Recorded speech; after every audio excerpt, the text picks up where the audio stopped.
வணக்கம். இது நியூஸ் 8 தமிழ்நாடு செய்திகளை தொகுத்து வழங்குவதற்காக நான் பாலவேல் சக்கரவர்த்தி. செய்திகளை விரிவாக பார்ப்பதற்கு முன்னர் முதலில் தலைப்புச் செய்திகளை பார்க்கலாம்.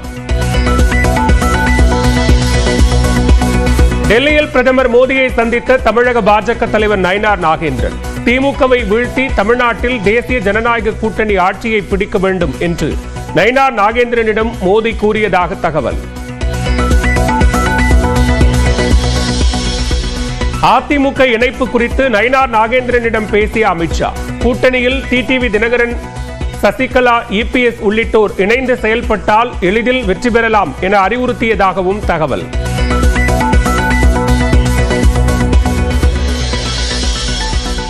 விஜயின் தாவேக்க கொடியில் உள்ள யானை சின்னத்தை பயன்படுத்த தடை கோரி பகுஜன் சமாஜ் கட்சி வழக்கு. நீதிபதி விடுமுறை என்பதால் விசாரணையை ஜூன் 4ஆம் தேதிக்கு தள்ளி வைத்த சென்னை உரிமையியல் நீதிமன்றம். தருமபுரியில் நாளை நடைபெறுகிறது தேமுதிகவின் பொதுக்குழு கூட்டம்.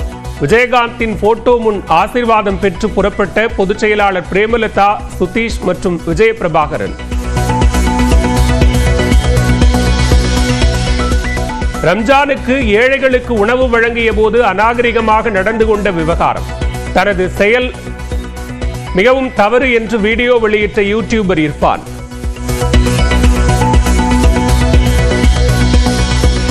பெஹல்காம் தாக்குதல் தொடர்பாக டெல்லியில் மத்திய உள்துறை செயலாளர் கோவிந்த் மோகன் தலைமையில் உயர்மட்ட ஆலோசனை கூட்டம். எல்லை பாதுகாப்பு படை, அசாம் ரைபிள்ஸ் மற்றும் தேசிய பாதுகாப்பு படையின் தலைமை இயக்குநர்கள் பங்கேற்பு. மதுரையில் கே நகர் ஸ்ரீ பள்ளியில் தண்ணீர் தொட்டியில் தவறி விழுந்த 4 வயது குழந்தை உயிரிழப்பு. கோடைக்கால பயிற்சி முகாமின் போது சோகம்.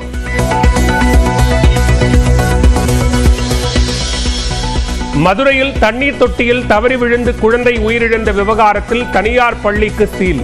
வருவாய் கோட்டாட்சியர், மாவட்ட முதன்மை கல்வி அதிகாரியின் விசாரணைக்கு பிறகு நடவடிக்கை. குழந்தை இறந்ததை அடுத்து ஸ்ரீ மழலையர் பள்ளியின் தாளாளர் திவ்யா கைது. 4 ஆசிரியைகள் உட்பட 6 பேரை அழைத்துச் சென்று காவல்துறை விசாரணை. நெல்லையில் உள்ள காஜா பீடி நிறுவனத்தில் வருமான வரித்துறையினர் சோதனை. தொழிலாளர்களிடம் பிடித்தம் செய்த வருங்கால வைப்பு நிதி சந்தா தொகையை முறையாக செலுத்தவில்லை என புகார். அதிமுக ஆட்சியை விட 1000 மடங்கு சிறப்பான ஆட்சி நடப்பதாக முதலமைச்சர் மு.க. ஸ்டாலின் பெருமிதம். அடுத்த ஆண்டு திராவிட மாடல் ஆட்சியின் 2.0 லோடிங் என்றும் உறுதி. இதுவரை பார்த்தது திராவிட மாடல் அரசின் பார்ட் 1 தான். 2026 வெர்ஷன் 2.0 லோடிங். அதில் இன்னும் சாதனைகளை படைப்போம். தமிழ்நாடு வரலாறு படைக்கும். வாழ்க தமிழ், வெல்க தமிழ்நாடு. கள்ளச்சாராய ஆட்சிக்கு கள்ளக்குறிச்சியே சாட்சி என முதல்வருக்கு எடப்பாடி பழனிசாமி பதிலடி. 2026 TNAADMK என்ற ஒரே வெர்ஷன் தான் என்றும் உறுதி. தற்போது 66 எம்எல்ஏக்கள் உள்ள அதிமுகவுக்கு 2026 6 எம்எல்ஏக்கள் கூட கிடைக்க மாட்டார்கள். அதிமுக பொதுச் செயலாளர் எடப்பாடி பழனிசாமிக்கு திமுக அமைப்பு செயலாளர் RS பாரதி பதிலடி. டெல்லியில் பிரதமர் நரேந்திர மோடியை சந்தித்தார் தமிழ்நாடு பாஜக தலைவர் நயினார் நாகேந்திரன். தமிழ்நாடு அரசியல் சூழல், கூட்டணி விவகாரம் குறித்த ஆலோசனை என தகவல். சிலை கடத்தல் விவகாரத்தில் முன்னாள் ஐஜி பொன் மாணிக்கவேலுக்கு எதிரான சிபிஐ விசாரணையை நிறுத்தி வைத்த சென்னை உயர்நீதிமன்ற உத்தரவு ரத்து. காதர் பாஷா தாக்கல் செய்த மேல்முறையீடு மனுவை விசாரித்த உச்சநீதிமன்றம் உத்தரவு. புதுச்சேரியைச் சேர்ந்தவரை திருமணம் செய்து வாழ்ந்து வரும் பாகிஸ்தான் பெண் நாட்டை விட்டு வெளியேறவில்லை என வழக்கு பதிவு. கணவர் 2 குழந்தைகளுடன் 12 ஆண்டுகளாக புதுச்சேரியில் வாழ்ந்து வருவதால் இந்திய குடியுரிமை வழங்க பாதிக்கப்பட்ட பெண் கோரிக்கை. மதுரை சித்திரை திருவிழா கொடியேற்றத்துடன் தொடக்கம். மே 12ஆம் தேதி வைகையில் எழுந்தருளுகிறார் கள்ளழகர். நீலகிரி மாவட்டத்தில் காவல் நிலையத்திற்குள் புகுந்து உணவு தேடிய சிறுத்தை. வெளியேறியவுடன் சாதுரியமாக செயல்பட்டு கதவை அடைத்த காவலர்.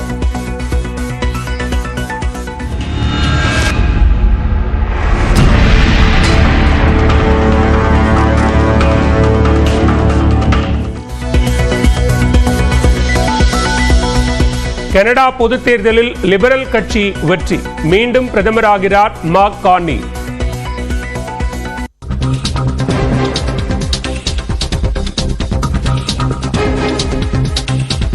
அண்மை செய்தியை பார்த்துக் கொண்டிருக்கிறோம். சீனாவில் உணவகம் ஒன்றில் ஏற்பட்ட தீ விபத்து தொடர்பான காட்சிகளை பார்த்துக் கொண்டிருக்கிறோம். இந்த தீ விபத்தில் 22 பேர் வரை உயிரிழந்ததாக கூறப்படுகிறது. கூடுதல் விவரங்களோடு இணைகிறார் சிறப்பு செய்தியாளர் ராஜா.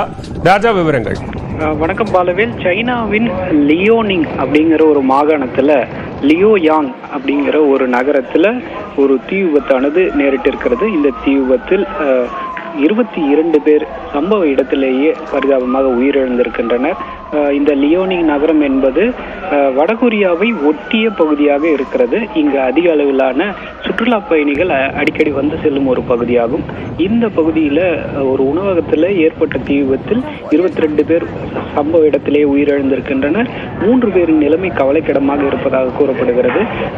இந்த தீ விபத்தில் உணவகத்திற்கு உள்ளே சிக்கியிருந்தவர்களால் உடனடியாக வெளியேற முடியாமல் அவசர கால வழி ஏதும் இல்லாததால் இந்த விபத்து ஏற்பட்டிருப்பதாக கூறப்படுகிறது.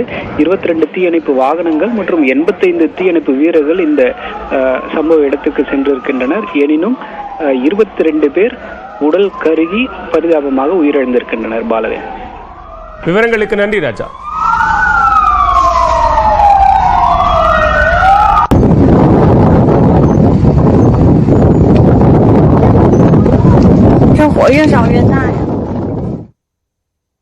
கனடா நாடாளுமன்ற தேர்தலில் ஆளும் லிபரல் கட்சி வெற்றி பெற்றுள்ளது. அக்கட்சியின் தலைவர் மார்க் கார்னி மீண்டும் பிரதமராக பதவியேற்க உள்ளார்.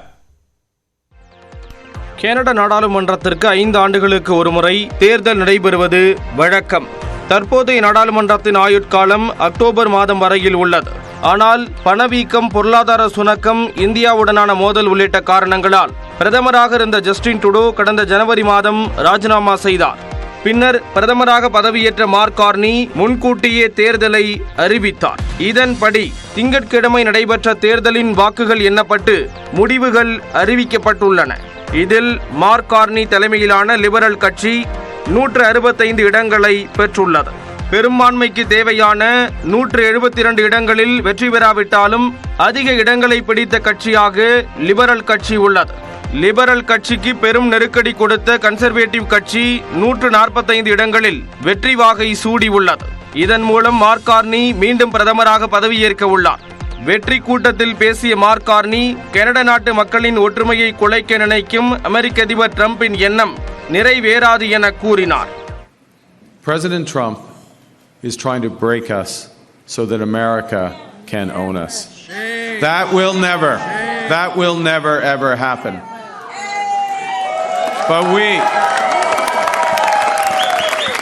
But we also must recognize the reality that our world has fundamentally changed.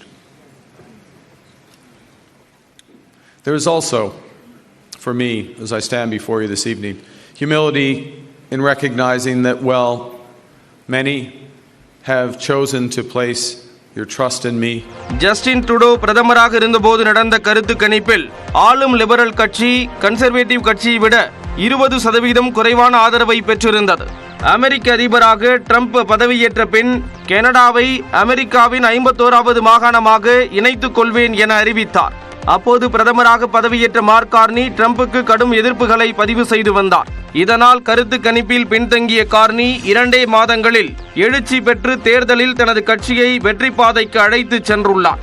கார்னியின் வெற்றிக்கு ட்ரம்பே காரணம் என அரசியல் நோக்கர்கள் கூறுகின்றனர். இந்திய வம்சாவளியைச் சேர்ந்தவரும் காலிஸ்தான் ஆதரவு புதிய ஜனநாயக கட்சியின் தலைவருமான ஜக்மீத் சிங் தேர்தலில் படுதோல்வியை சந்தித்துள்ளார். ஜக்மீத் சிங் தொடர்ந்து 2 முறை வெற்றி பெற்ற பர்னபி மத்திய தொகுதியில் 3வது இடத்துக்கு தள்ளப்பட்டுள்ளார். கடந்த தேர்தலில் 24 இடங்களை பிடித்திருந்த ஜக்மீத் சிங்கின் கட்சி தற்போது 7 இடங்களை மட்டுமே பிடித்துள்ளது. இதன் காரணமாக கட்சி தலைவர் பதவியிலிருந்து விலகியுள்ளார் ஜக்மீத் சிங். இந்தியாவுடன் முரண்பட்டு வந்த ட்ரூடோவின் பதவி விலகல், ஜக்மீத் சிங்கின் தோல்வி ஆகியவை கனடா மற்றும் இந்தியா நாடுகளிடையான உறவை புதுப்பிக்கும் என அரசியல் வட்டாரங்கள் தெரிவிக்கின்றன.